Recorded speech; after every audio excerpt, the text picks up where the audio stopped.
नमस्कार, आप देख रहे हैं मंथन न्यूज। लोकसभा चुनाव 2024 के ऐलान के बाद बिहार में भी एनडीए ने अपने घटक दलों के साथ जो सीट शेयरिंग का फॉर्मूला है उसका ऐलान कर दिया है।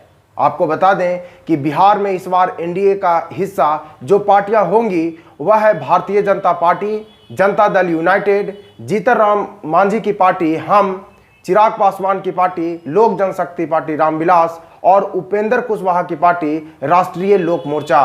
आपको बताते चलें कि इस बार बिहार में एनडीए ने पशुपति कुमार पारस को बाहर का रास्ता दिखाया है और उनकी पार्टी लोक जनशक्ति पार्टी राष्ट्रीय को अपने एनडीए के घटक दल में शामिल नहीं किया है। एनडीए के द्वारा बिहार में सीट शेयरिंग के फॉर्मूले को लेकर काफी तरह के कयास लगाए जा रहे थे।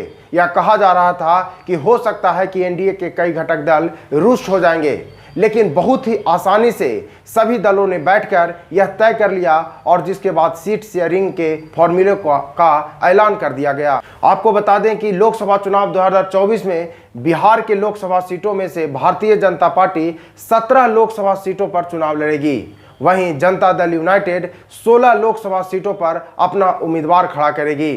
यदि हम चिराग पासवान की पार्टी लोक जनशक्ति पार्टी रामविलास की बात करें तो एनडीए ने उसे 5 लोकसभा सीटें दी हैं। वहीं पर जीतन राम मांझी की पार्टी हम और उपेंद्र कुशवाहा की पार्टी राष्ट्रीय लोक मोर्चा को एक एक सीट दिया गया है।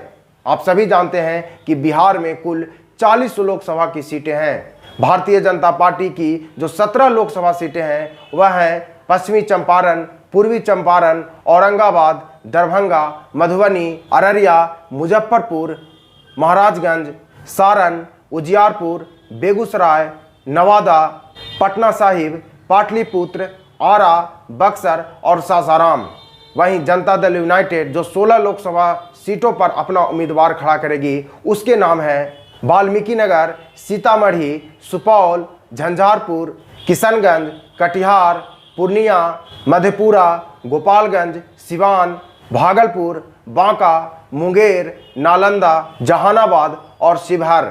वहीं पर चिराग पासवान की पार्टी लोक जनशक्ति पार्टी रामविलास को जो 5 लोकसभा की सीटें दी गई हैं उसके नाम है हाजीपुर, वैशाली, खगड़िया, जमुई और समस्तीपुर।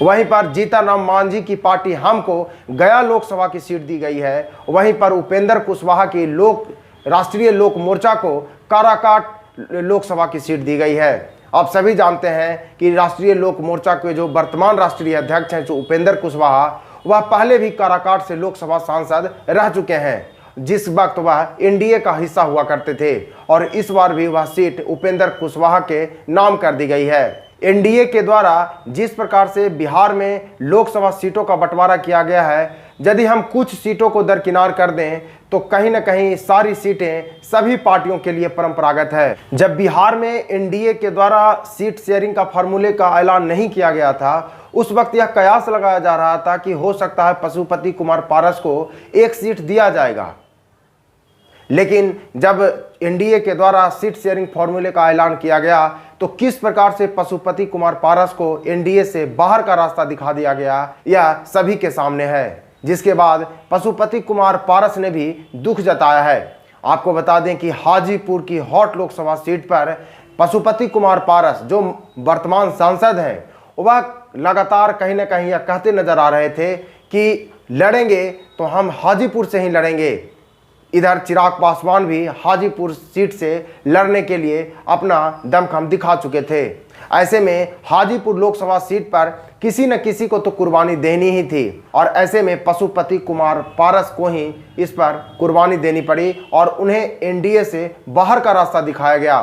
बिहार में जिस प्रकार से एनडीए ने सीट शेयरिंग फॉर्मूले का ऐलान किया है, जिस प्रकार से सभी पार्टियों को लोकसभा की सीटें दी गई हैं, उस पर आपके क्या विचार हैं और भारतीय जनता पार्टी के नेतृत्व वाली इस एनडीए गठबंधन 2024 लोकसभा चुनाव में बिहार की 40 लोकसभा सीटों में से कितनी लोकसभा सीटें जीत पाएंगी, इस पर आप क्या कहना चाहते हैं, आपका क्या अनुमान है, हमारे कमेंट सेक्शन में बस बताएं। देखते रहें मंथन न्यूज। बहुत बहुत धन्यवाद।